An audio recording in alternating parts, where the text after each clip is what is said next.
Thank you very much to all of you for coming. And so I don't know about you, but for me, it's 8:30 in the morning here in Vancouver. And so I am certainly very grateful to the organizers for organizing this fantastic conference that's accessible to all of us across the world.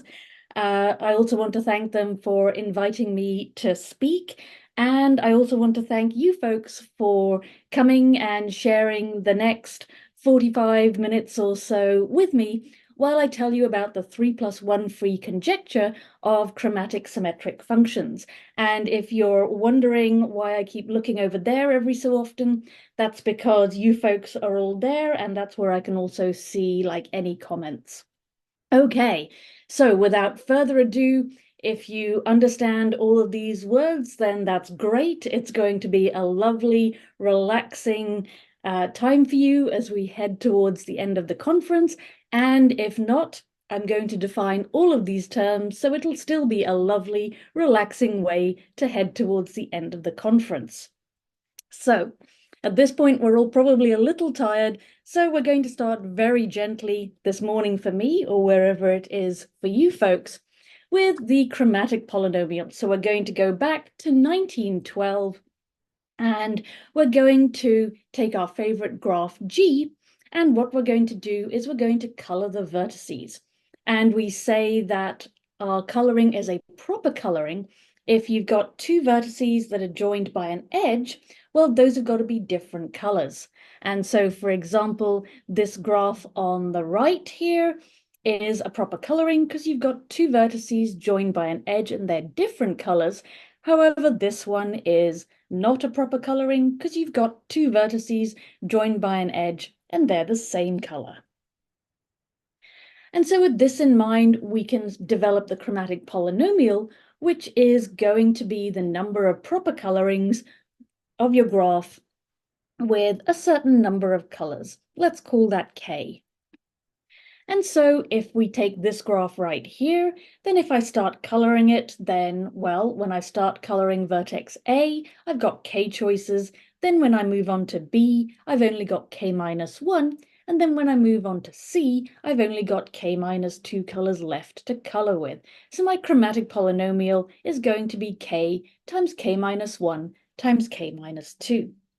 However, this heuristic doesn't always work, but the thing that does work is going to be what's known as deletion contraction.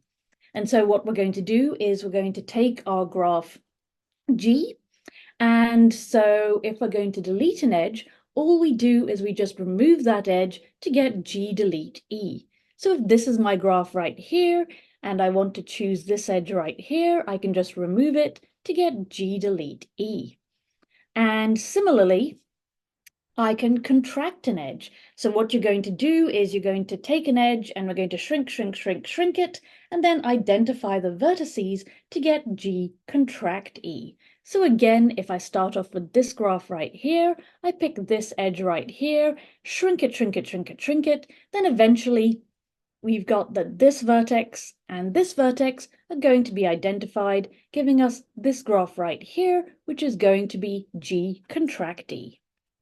And then with this in mind, we have that the chromatic polynomial of your graph minus that of G delete E plus that of G contract E is equal to 0. Now at this point, what we're going to do is we're going to move on to one of those objects in the title of the talk. We're going to move on from the chromatic polynomial up to the chromatic symmetric function. And so this is where we're going to start seeing a little bit of algebraic combinatorics, and then we're going to be getting onto the enumerative stuff later. And so the chromatic symmetric function is a generalization of the chromatic polynomial, and this was introduced by Stanley in 1995. And this is absolutely one of my favorite things. And so again, we're going to start off with, well, proper coloring our graph. But now we're going to expand our paint box from K colors to infinitely many colors. And then, with this in mind, now what we're going to do is to every single coloring, we're going to add a we're going to associate a monomial in commuting variables in the following way. We're going to have x the color on vertex 1, x the color on vertex 2, x the color on vertex 3, and so on. And so, for example, if cyan is color 1, magenta is color 2, and lime is color 3, then notice that this coloring right here is going to give us the monomial x1, x2. Meanwhile, this coloring right here is going to give me x2, x1, but since our variables commute, that's simply x1, x2 again. And then this coloring right here is going to give me x1, x3. And so with this in mind, we can now define the chromatic symmetric function. So what we're going to do is we're going to take all our proper colorings, then for each one, we're going to make our associated monomial, and then we're going to add them all up. And that's going to be our chromatic symmetric function. So let's do an example. And since for me at least, it is first thing in the morning, we're going to keep it nice and simple. And so we're just going to color the graph that has two disconnected vertices. And again, we're going to have that cyan is color 1, magenta is color 2, and lime is color 3. So then this coloring right here is going to give me x1 squared, this one right here is going to give me x2 squared, and this one right here will give me x3 squared. Then this coloring right here is going to give me x1, x2. This one right here will give me x2, x1, which as we know from the last slide is just x1, x2, thusly giving me 2 x1, x2. Similarly, these two colorings here will give me 2 x2, x3, and these two colorings right here are going to give me 2 x1, x3. Now, in this case, we don't have deletion contraction because of the monomials, but instead what we have is we have the beautiful triple deletion rule of Oriana and Scott. And so now what you're going to have is you're going to look inside your graph and you're going to find three edges, E1, E2, E3, that are going to form a triangle. And then in this case, you're going to have that the chromatic symmetric function of G minus that of G delete E1 minus that of G delete E2 plus that of G delete E1 and E2 are going to give you 0. And at this point, you might be thinking to yourself, well, sounds good for a triangle. Can I actually expand it out to being not just a triangle, but actually a K-cycle, a cycle that has K edges? And you'd be absolutely right. You can indeed do that. So now what we're going to do is we're going to think of a cycle in our graph, E1, E2, E3, E4, E5, all the way up to EK. And that's going to be a cycle with K edges. Then what I'm going to do is I'm going to pick one of those edges. Let's call it EK. And then what I'm going to do is I'm going to take all possible subsets of the remaining edges. With that in mind, what I'm going to do is I'm going to make the chromatic symmetric function of G delete that subset of edges. Then I'm going to scale it by an appropriate sign, and then I'm going to add those all up. And that's going to give me 0. Now, that's going to be for our classic chromatic symmetric function that we're going to be talking about. But if we extend ourselves to the weighted graph in which each of our vertices has a weight, then Crew and Sperkel showed that actually you do get deletion contraction there, in case you're interested. Okay, so now I keep calling our chromatic symmetric function a symmetric function, so let's just recap what that is. So remember that a symmetric function is simply a formal power series where if you take your function and you permute the variables, you get your function back. And so indeed, our chromatic symmetric function is a symmetric function because if you take a coloring and permute the colors, you get another proper coloring. And so this lies inside the algebra of symmetric functions, which has a number of well-known bases that all show up in our story. So let's meet them now. So the first one is going to be that of power sum symmetric functions. But before we can start, we need to know what our indexing set is for our basis elements. And these are simply partitions. So a partition, lambda 1 greater than or equal to lambda 2 greater than or equal to lambda 2 3, and so on, of some number n is simply going to be a list of positive integers that weakly decrease as we read them from left to right, whose sum is going to be n. So 3, 2, 2, 1 is a perfectly nice partition of 8, since, look at those numbers, they nicely weakly decrease, and 3 plus 2 plus 2 plus 1 is 8. And then with this in mind, the ith power sum symmetric function is just going to be, well, pi, which is going to be x1 to the power of I plus x2 to the power of I plus x3 to the power of I, and so on. And then given any partition lambda, we just say that p lambda is going to be p lambda 1 times p lambda 2, and so on. So let's do an example.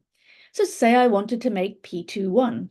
Well, by this definition right here, that's just going to be p2 times p1. And then by this definition right here, p2 is simply going to be x1 squared plus x2 squared plus x3 squared, and so on. And p1 is simply going to be x1 plus x2 plus x3, and so on. And so now what we can do is, well, since we've got a basis, we can write our chromatic symmetric function in terms of this basis. And for this, we're going to need one more notion. So we allow lambda of S to be the partition determined by the sizes of the connected components of our graph G restricted to some subset of edges S. So let's do an example. So say this is my graph right here. Then my graph restricted to the edge E2 is going to be this, and then when I look at the size of the connected components, I get 2 and 1, giving me a partition 2, 1. And so with this in mind, we have the beautiful formula that really is extremely powerful and can be used to prove a lot of results for the chromatic symmetric function. So the chromatic symmetric function is simply going to be, well, you're going to take subset of edges, then what you're going to do is you're going to make the partition determined by it, have that be a subscript of your power sum symmetric function, along with an appropriate sign, and then you're going to add them all up. So let's do an example. So let's take our little friend here, and now what we're going to do is, well, if our graph G is restricted to the edges E1 and E2, we get this graph right here. And then if we look at the size of the connected components, we find ourselves with 3, giving us a P3. If I restrict myself to the edge E1, I get this graph right here. And looking at the size of the connected components, I'm going to get 2, 1, giving me a P2, 1. If I restrict myself to the edge E2, then I'm going to get this graph right here. And so looking at the size of the connected components, I'm going to get 2, 1, giving me another P2, 1. So now I have a total of 2 P2, 1, along with the appropriate sign. And then if I restrict myself to no edges, I get this graph right here. And looking at the size of the connected components, I get 1, 1, 1, giving me my P1, 1, 1. That's basis number 1. Now let's move on to basis number 2, which is the elementary symmetric function. And so the elementary symmetric function EI is simply going to be, well, it's going to be a sum of all monomials that have I variables, where when you look at these indices, they strictly increase. And then for any partition lambda, we have that E lambda is equal to E lambda 1 times E lambda 2, and so on. So again, let's do an example. So say I want to compute E2, 1. Well, by this definition right here, this is simply E2 times E1. And then by this definition right here, E2 is going to be, well, it's going to be a sum of all monomials consisting of 2 variables where their indices increase. So things like x1, x2, x1, x3, x2, x3, and so on. And then E1 is just going to be a sum of all single variables, so things like x1, x2, x3, and so on. And so now what we're going to do is we're going to look at another expression for our chromatic symmetric functions, but this time in terms of elementary symmetric functions. And so when we do this, we're going to get a number of coefficients C lambda, and these C lambdas actually have a really beautiful property. And so if you add up all of the C lambdas, where lambda is some partition that contains K parts, then what you're going to do is you're going to get out the number of acyclic orientations with K sinks, where remember an acyclic orientation of your graph is, well, take your graph and then put directions on all of the edges, and it's acyclic if you cannot follow those directions and go round in a circle. And then recall that a sync is simply a vertex where all of the arrows are pointing inwards. So with this in mind, let's actually compute the chromatic symmetric function of our friend right here. So if we want to look at the coefficient of E3, which has one part, then we look for the number of acyclic orientations with one sync, of which there is 1, 2, 3, giving me 3E3. And then if I want to look at the coefficient of E21, which has two parts, then I've got to look for the number of acyclic orientations with two syncs, of which there's 1, giving us a coefficient of 1E21. And so that's our second basis. We're just going to look at one more basis. And for this, I just need to introduce one more notion. And so given our partition, we say that its diagram is going to be the array of boxes with lambda I boxes in row I from the top. So say I take my old friend 3, 2, 2, 1, then I'm going to have 3 boxes, then 2 boxes, then 2 boxes, then 1, and then I'm just going to left justify them to keep them neat and tidy. And so what I'm now going to do is I'm going to now fill that diagram with numbers. And so we say that a semi-standard Young tableau of shape lambda is going to be a filling of these diagrams with the numbers 1, 2, 3, and so on, so that the rows weakly increase as we read them from left to right, and the columns strictly increase as we read them top to bottom. So here is a perfectly nice example: 1, 1, 1, 2, 4, 4, 5, and 6. Those are our rows weakly increasing, and then when we look at the columns, we see 1, 2, 4, 6, 1, 4, 5, and 1, so our columns are strictly increasing. And then given a semi-standard Young tableau, we can associate a monomial to it, so we're just going to have x1 to the number of 1s we can see, x2 to the number of 2s we can see, x3 to the number of 3s we can see, and so on. And so going back to our example right here, we see we get x1 cubed, x2, x4 squared, x5, and x6. And so now we're able to define our third and last basis for today, namely that of Schur functions. And so if we want to compute the Schur function S lambda, then what we're going to do is we're going to take all semi-standard Young tableau of shape lambda, take the monomials corresponding to it, and then add them all up. So for example, if I wanted to compute S21, then I would make all the semi-standard Young tableau of shape 2, 1, and these are all the ones containing the numbers 1, 2, and 3. And then we're going to make the monomials corresponding to them. So this one would give me x1 squared x2, this one would give me x1 x2 squared, and then moving all the way over to the right-hand side, this one would give me x1 x2 x3, this one would give me x1 x2 x3, thusly giving me 2 x1 x2 x3, and then we just add them all up. And so there is indeed a formula for the chromatic symmetric function in terms of Schur functions, but it's not as attractive as the other two I've shown you, and so it's actually based off transition matrices in symmetric functions, in case you're interested.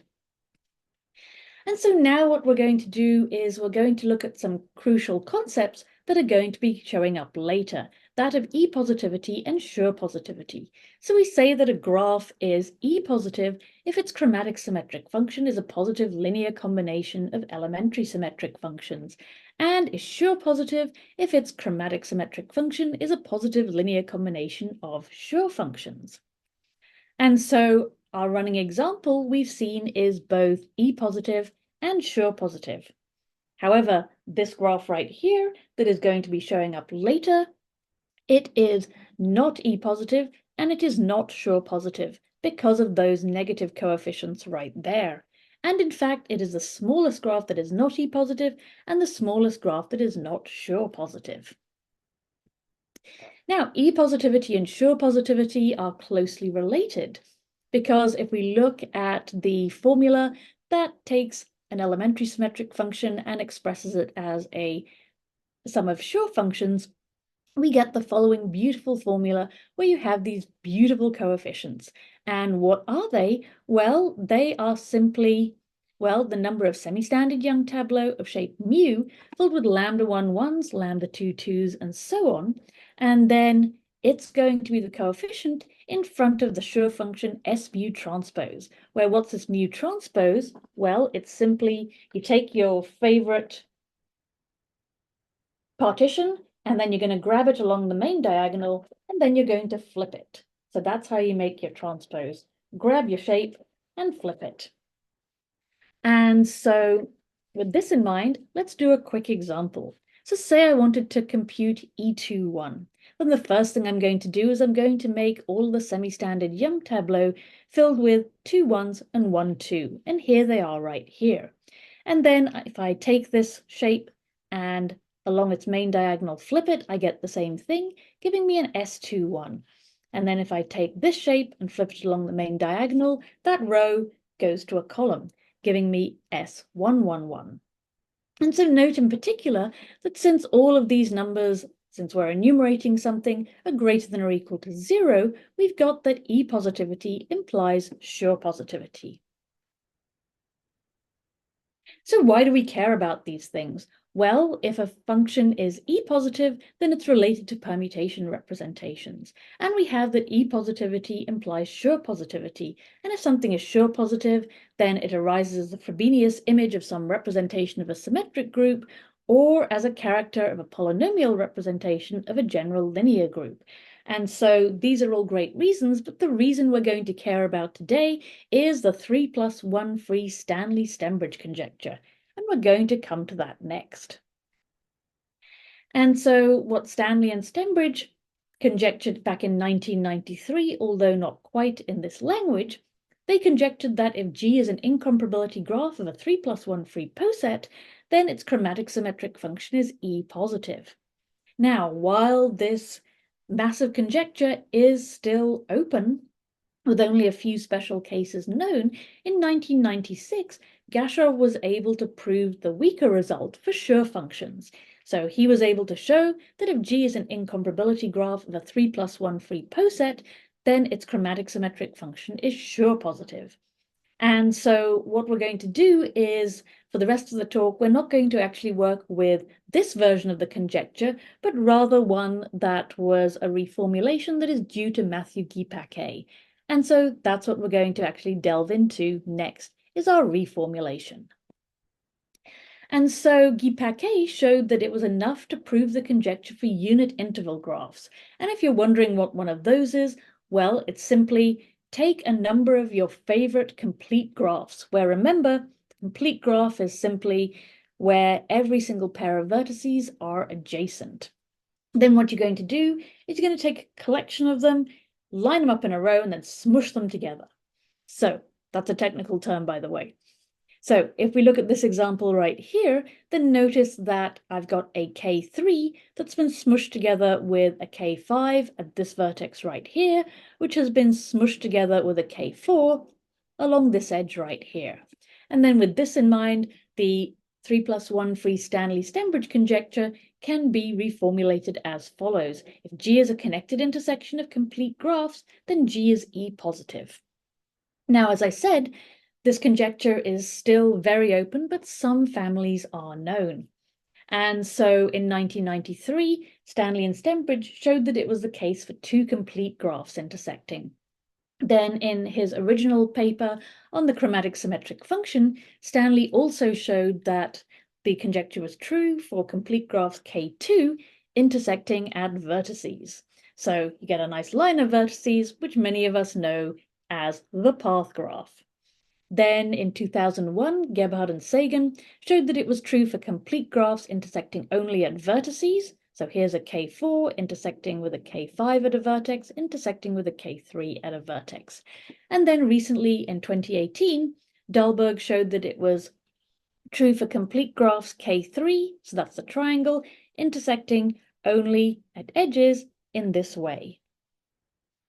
So now what I'm going to tell you about is I'm going to tell you about some new results that I was able to show with a couple of my co-authors. So one is Farid Alanir Eifard, who's now at Shandong University, and Victor Wang, who is now at Harvard University. And so for this, I'm going to ask you to reimagine the complete graph. So remember that the complete graph is the graph where every pair of vertices are adjacent. So now what I'm going to do is I'm going to line up all of my vertices in a row. And then notice that when we look at this graph, we've indeed still got that every pair of vertices are adjacent, so this is indeed the complete graph. So we're going to show that we have e-positivity for ice cream scoops. So what we're going to do is we're going to take the complete graph and we're going to melt edges away from the right or the left. In this case, we're going to do it from the right. So I'm going to grab my complete graph and then I'm going to melt edges away. And notice that this is an intersection of two complete graphs. And so what you can do is, well, one complete graph is going to be all the vertices underneath the cyan edge, and the other one is going to be all the vertices under the magenta edge. And so we recover the result of Stanley and Stembridge. We also have e-positivity for snowy peaks. So what we're going to do is take the complete graph and melt that one edge on the top away. And then we're going to add dribbles from the right or the left. In this case, we're going to add them from the left. So here we've got dribble, dribble. And note that this is an intersection of complete graphs because we can look for every vertex under the cyan arc, every vertex under the purple, and then every vertex underneath the magenta edge. We also have e-positivity for peaky snows. So in this case, what we're going to do is we're going to take the complete graph, melt edges away, and add one dribble from the right or the left. In this case, we're going to do it from the right. So we're going to melt our edges away and then add one dribble. And notice that this is an intersection of complete graphs. We can look at every vertex that's under the magenta edge, every vertex that's under the purple edge, and every vertex that's under the cyan edge. And so our theorem is that if G is a connected intersection at the rightmost and leftmost vertex of any combination of ice cream scoops, snowy peaks, peaky snow, complete graphs, or triangular ladders, then our graph is E-positive. So if we look at this massive graph right here, then notice what we've got here is a peaky snow. And notice that its rightmost vertex intersects with the leftmost vertex of this graph right here, which is an ice cream scoop, whose rightmost vertex intersects with the leftmost vertex of this graph right here, which is a snowy peak. And so we're guaranteed automatically that this massive graph right here is E-positive. Now, as we know, sometimes it's somewhat difficult to actually solve a conjecture the way that it's stated, so we widen it to make life a little better. And so what we decided to do was actually widen the conjecture to actually look at the E-positivity of trees. And so recall that a tree is a connected graph that has no cycles. So this is a tree, this is not a tree. And so notice that if we have n vertices, then the number of trees actually go up quite quickly, but the number of those trees that are E-positive, they do not go up quickly. We know that this number will always be at least 1 because of the path graph, but notice that you get more situations only occasionally. So we thought, well, maybe instead of showing when trees are E-positive, we should show when they are not E-positive. And so we were able to show that any tree with a vertex of degree greater than or equal to the number of vertices taken to the log base 2 plus 1 is not E-positive. So for example, this graph right here is not E-positive because we've got 6 vertices. Taken to the log base 2 is 2 and a bit, plus 1 is 3 and a bit, and we have a vertex of degree 4. In fact, we actually believe that something much stronger is true. We believe that any tree with a vertex of degree greater than or equal to 4 is not E-positive. And so this has actually been confirmed for all graphs with a vertex of degree at least 6, but still the cases 4 and 5 are open. And so, for example, example of our conjecture is that this graph is not E-positive because we have a vertex of degree 4. So what we were able to do was show all these results, and the way we were able to show it was to use this beautiful test that comes from a result of Wolfgang III. So for this, we need a couple more concepts.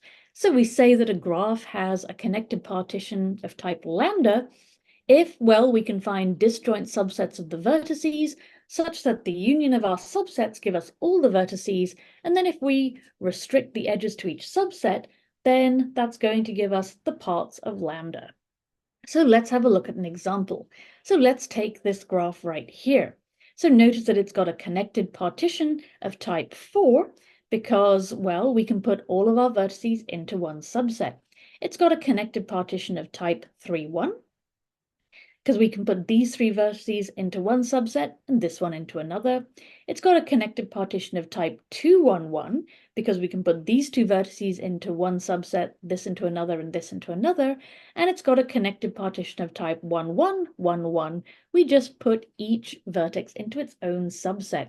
But notice that we're missing a connected partition of type 2-2 because, well, if I try to put my vertices into subsets of size 2 and 2, they're not going to be connected. And so with this in mind, Wolfgang III was able to show that, well, if a graph is E-positive, then it has a connected partition of every type. And so taking the contrapositive of this, we get that if G does not have a connected partition of some type, then our graph G is not E-positive. And so we've got that this graph right here, since it does not have a connected partition of type 2-2, we're guaranteed it is not E-positive. Now, we were also able to show results about Schur positivity, and we were able to show that any tree with a vertex of degree greater than the number of vertices divided by 2 when we take the ceiling, then that's not Schur positive.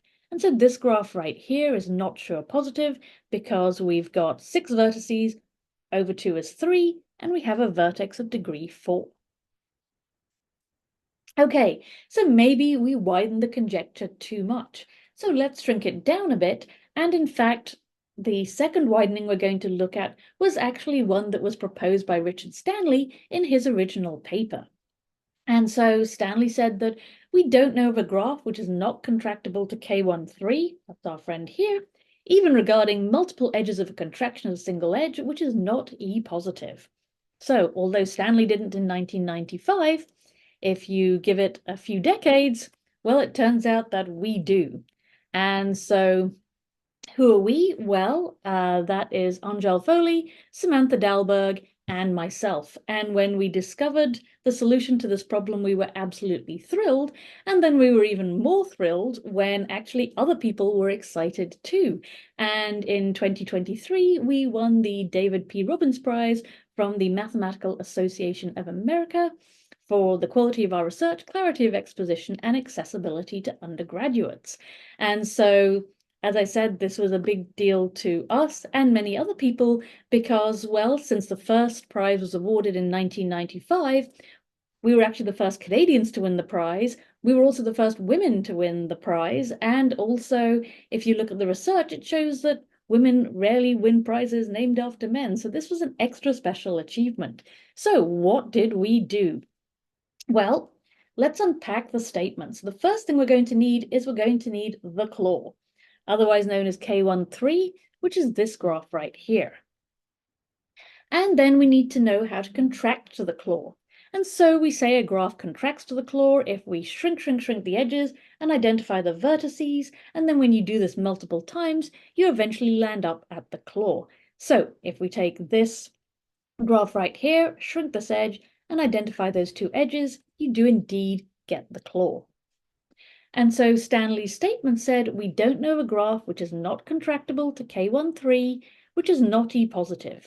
So he was saying we don't know of anything that sits outside of this Venn diagram. So first question to ask is, well, how can I spot a graph that is claw contractible free? And for this, we need to go back to a result of Brouwer and Veldman dating from 1987. And so they showed that a graph is claw contractible free if and only if deleting all sets of 3 non-adjacent vertices gives you a disconnected graph. So if we look at these 4 examples right here, and we delete the sets of 3 non-adjacent magenta vertices, then notice that in each case we get a disconnected graph. And then with this first graph and this third graph, if we similarly delete the set of 3 non-adjacent black vertices, we also get disconnection. So all of these graphs right here are claw contractible free. And then if we look at their chromatic symmetric functions, which we can compute using, say, something like Sage Math, then we notice that we have negative coefficients. And so these sit outside Stanley's Venn diagram and in fact are the smallest counterexamples to Stanley's statement. So at this point you might say, well, Steph, that's all well and good, but, you know, graph theory. Things happen at small vertices, maybe things are okay when we get more. But then I would come back to you and say, but let me introduce to you the family of saltire graphs. So the family of saltire graphs are defined as follows. What we're going to do is we're going to take a path of n vertices on the left, a path with n vertices on the right, and then we're going to put this little configuration in the middle. And so with this in mind, we're able to show the following, that our saltire graphs are claw contractible free, and then when you look at the coefficient of ENN in its chromatic symmetric function, then you see a negative coefficient minus n times n minus 1 times n minus 2.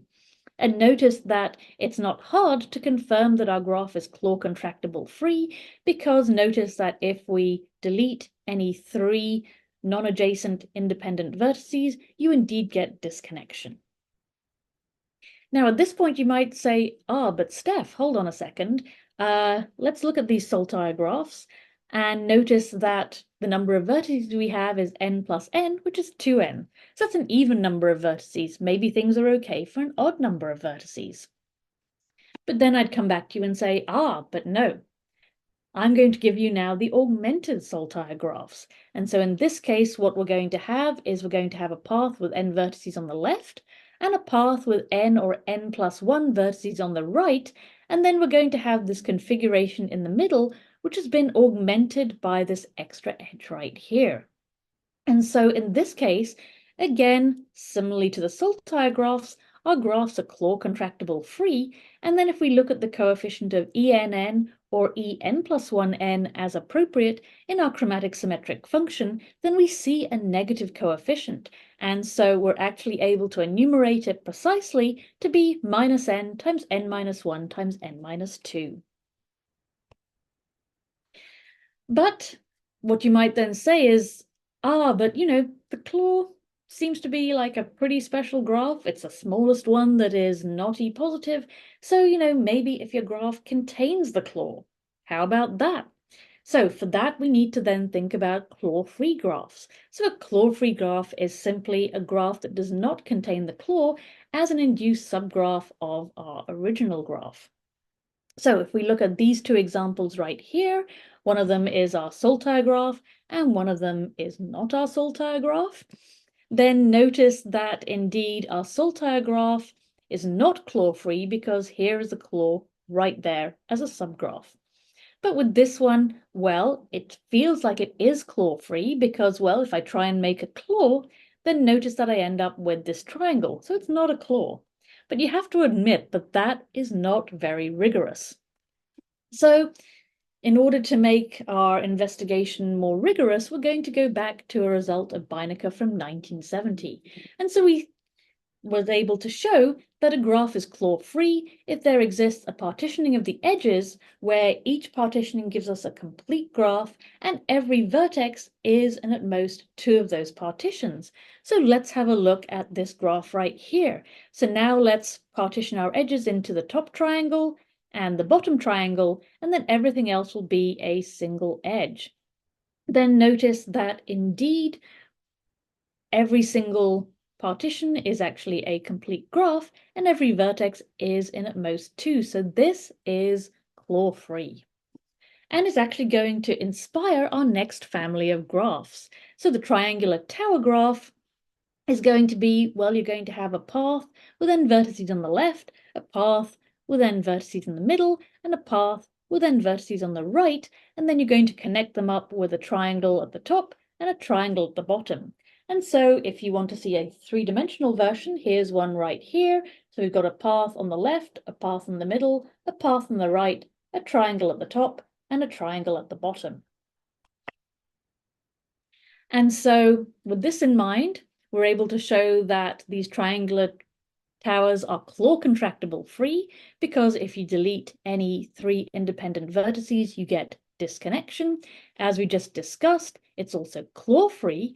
And if you look at the coefficient of ENNN in its chromatic symmetric function, then again you see a negative coefficient that you can enumerate precisely as -n(n-1 squared) times n-2.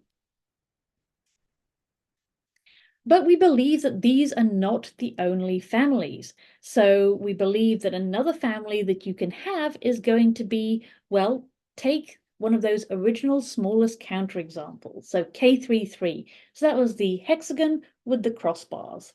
Then what you're going to do is just focus on exactly one edge. And onto that edge, throw multiples of 3 vertices. So throw 3 vertices on, 6 vertices on, 9 vertices on. Then we believe that it's not E positive. We know where there is a negative coefficient, and we also conjecture we know what that is. We also believe that no graph exists that is connected, claw contractible free, claw free, and not E positive with either 10 or 11 vertices. And so what we believe here is that, well, what you've got is your very first example of such a graph is your triangular tower 333, and then the next one that satisfies all of those conditions is our triangular tower 444. And so in particular, if you are a whiz with computers, then I'm pretty sure that you can write a program that's better than ours and actually confirm whether or not this is true. And then another conjecture that we have is one around, again, our triangular towers. But now what we're going to do is, instead of having a triangle at the top and the bottom, we're going to have a complete graph at the top and at the bottom, and then you're going to have strings connecting up those vertices. That's the k-angular tower graphs, and we also believe that those are claw contractible free, claw free, and not E positive.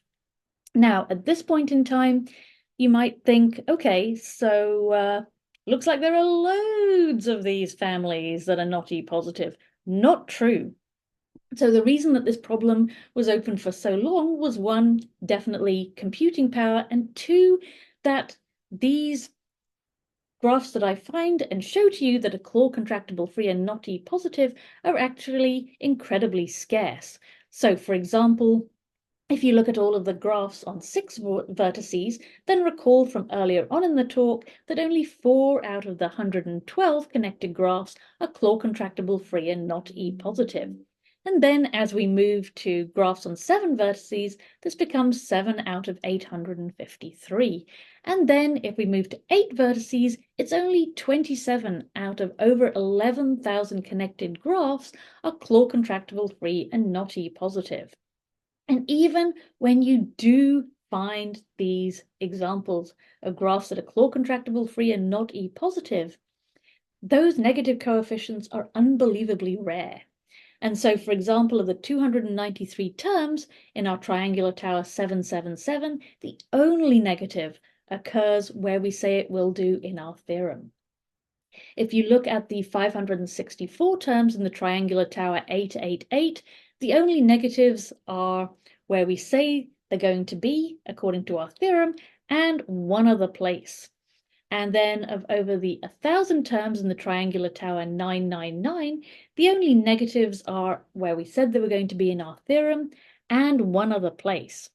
And the beady-eyed among you will also notice that these shapes are really, really regular. In fact, they're the they're the rectangle. So basically, you've got a shape where every single row in your diagram has 4 boxes in. And similarly here. So it seems to be a very, very special shape as well, are rectangles. And so let's sum up what we've just discovered. So remember, Stanley's statement said that we didn't know of anything that lay outside of this Venn diagram.